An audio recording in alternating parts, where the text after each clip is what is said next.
எல்லோருக்கும் வணக்கம். இன்னைக்கு நம்ம வந்திருக்க ஒரு கோயில் எதுன்றது மிகவும் சக்தி வாய்ந்த ஒரு கோயில். பல நாட்களாக இருக்கிற நோய்களுக்கு ஒரு தீர்வு சொல்ற ஒரு மிகவும் பழமையான கோயில் தான். கோயில் எங்க இருக்குன்னு பாத்தீங்கன்னா, நம்ம தஞ்சாவூர்ல இருந்து ஒரு 5 கிலோமீட்டர் தள்ளி வந்தோம்னா புன்னைநல்லூர் முத்து மாரியம்மன் சொல்ல 11ஆம் தேதி தான் இந்த கோயிலில் கும்பாபிஷேகம் நடந்தது. பட் நம்ம எடுத்தது இந்த கும்பாபிஷேகத்துக்கு முன்னாடி எடுத்த வீடியோ.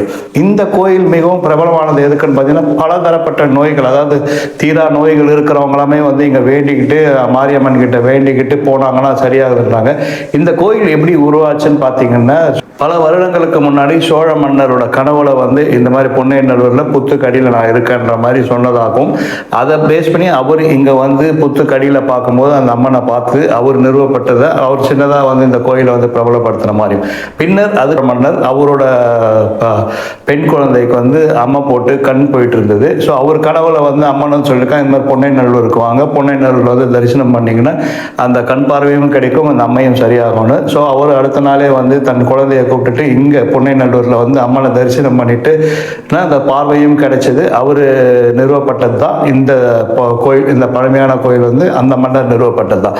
பின்னர் நாட்கள் கடக்க சதாசிவ பிரம்மேந்தர் அவருக்கு காட்சி அளித்த அம்மன் தன்னை இங்கே உருவப்படுத்த சொல்லியிருக்காங்க. சதாசிவ பிரம்மேந்தர் தீவிரமான சிவனடியார்ன்றதால இதை பெருசாக அவர் எடுத்துக்காம அவர் சிவன் புகழை பரப்பின அந்த பாடல்கள் பாடின இருக்கிற சமயத்தில் அவருக்கு மறுபடியும் கனவுல அம்மன் சொல்லியிருக்காங்க, தன்னோட அவயங்கள், அவரோட அவயங்கள் எல்லாம் தொட்டு இந்த புத்து மண்ணிலிருந்து உருவாக்கப்பட்டது தான் இங்கே நம்ம இப்போ மூலஸ்தானத்தில் இருக்க அம்மன். அவர் சதாசிவ பிரம்மேந்தர் அவர் புத்து மண்ணிலிருந்து உருவாக்கப்பட்டது தான் இந்த மூலஸ்தானத்தில் இருக்க முத்து மாரியம்மன். ஒரு காலத்துலலாம் பார்த்தீங்கன்னா அம்மைக்கு தீர்வே கிடையாது, மிகவும் இதாக இருந்தது. அந்த சமயத்தில் பார்த்தீங்கன்னா சுற்று வட்டாரத்தில் இருக்கிறவங்க, பல இடத்துல இருக்கவங்க அம்மை இறங்கிடுச்சுன்னா, தங்களோட உடம்புல இறங்கிடுச்சுன்னா அது தீர்றதுக்காக முத்து மாரியம்மன் கிட்ட வேண்டிக்கிட்டு அம்மா இறங்கினதுக்கு அப்புறமா இங்கே ஒரு நாள் இரவு தங்கிட்டு போவாங்க. அது நாளடைவில் என்ன ஆச்சுன்னா பல நோய்களுக்குமே தீர்வு வருதுன்றதால பல பேர் ஒரு நாள் இரவு இங்கே இருக்கிறாங்க. முக்கியமாக சாமி கிட்ட வேண்டிக்கிட்டு அவங்க வேண்டிட்டு ஒரு இடம், தண்ணி ஊற்றுற இடம் இருக்குது, அந்த இடத்துல தண்ணியை ஊற்றிட்டு போகிறாங்க. அது சரியானதுக்கு அப்புறமா மறுபடியும் ஒரு நாள் இரவு இங்கே தங்கிட்டு போகிறாங்க. புன்னைநல்லூர் முத்து மாரியம்மன் கோயில் பலதரப்பட்ட நோய்களை தீர்க்கும் மிகவும் சக்தி வாய்ந்த ஒரு கோயில். எனக்கு நெருக்கமானவங்க ஒருத்தங்க ரொம்ப அவங்களுக்கு இந்த கோயில் ரொம்ப நெருக்கம். ஸோ அவங்க சொன்ன புராணங்கள் தான் இதெல்லாம், அவங்க கிட்ட இருந்து வாங்கினது தான் இதெல்லாம், அவங்க அனுபவிச்சது, அவங்களுக்கு தெரிஞ்சது. பல வருடங்களுக்கு முன்னாடியே அவங்க இரவு தங்கி போயிருக்காங்க ஏதோ வேண்டுதலுக்காக.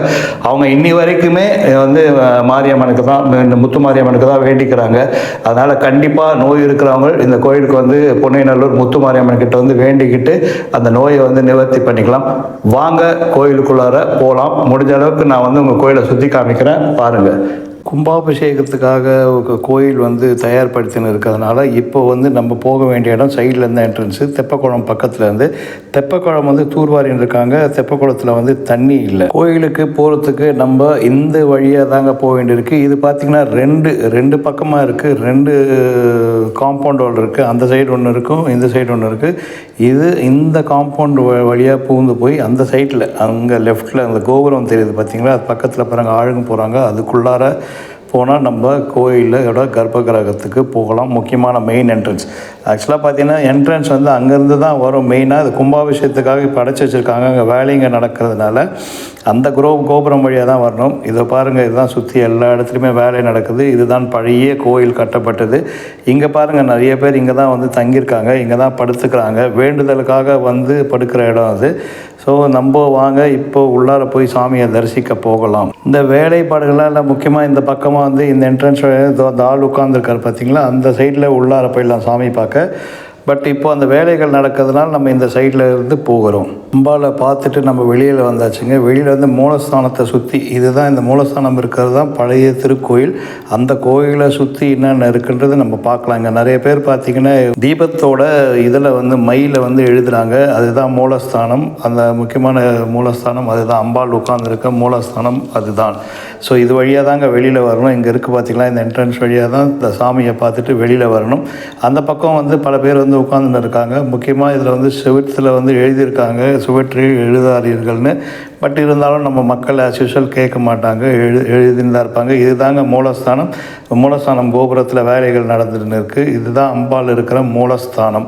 அந்த புத்து மண்ணில் செய்யப்பட்ட அம்மன் இருக்கிற மூலஸ்தானம் அதுதான். இங்கே மூலஸ்தானத்தில் இருக்க அம்பாளுக்கு வந்து அபிஷேகங்கள் கிடையாது. ஏன்னா புத்து மண்ணில் இருந்து செய்யப்பட்ட அம்மன் என்றதால் இந்த இடத்துல வந்து அபிஷேகம் கிடையாது. அம்பாளை பள்ளி மாணவிகள்லாம் தரிசிச்சுட்டு வெளில வராங்க. பல பள்ளியிலேருந்து மாணவிகள் வந்திருக்காங்க. எங்கள் பள்ளியிலேருந்து கூப்பிட்டு வந்து இந்த கோயிலுக்கு அழிச்சிட்டு வந்து காமிச்சிட்டு போகிறாங்க போல இருக்குது. இதை பாருங்கள், இதுதான் வெளியில் இருக்கிற அந்த சுற்று வட்டாரம், கோயிலோட சுற்று வட்டாரம். இது அப்படியே ஒரு சுற்றிட்டு வந்துட்டோன்னா இந்த சைடு வந்துடலாங்க.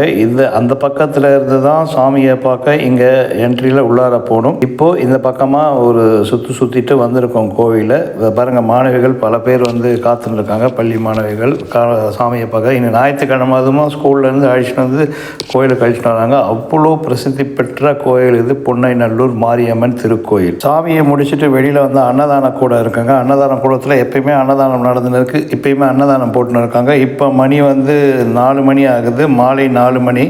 இந்த நேரத்துலையுமே வந்து அன்னதானம் நடந்துன்னு இருக்குது. பல பேர் நன்மையடைய இந்த வீடியோவை பல பேருக்கு ஷேர் பண்ணுங்கள். உங்கள் நோய்கள் இருக்கிறவங்க போய் இந்த நோயை வந்து அம்பாள் கிட்ட வேண்டிட்டு நிவர்த்தி பண்ணிக்கலாம். நன்றி, வணக்கம்.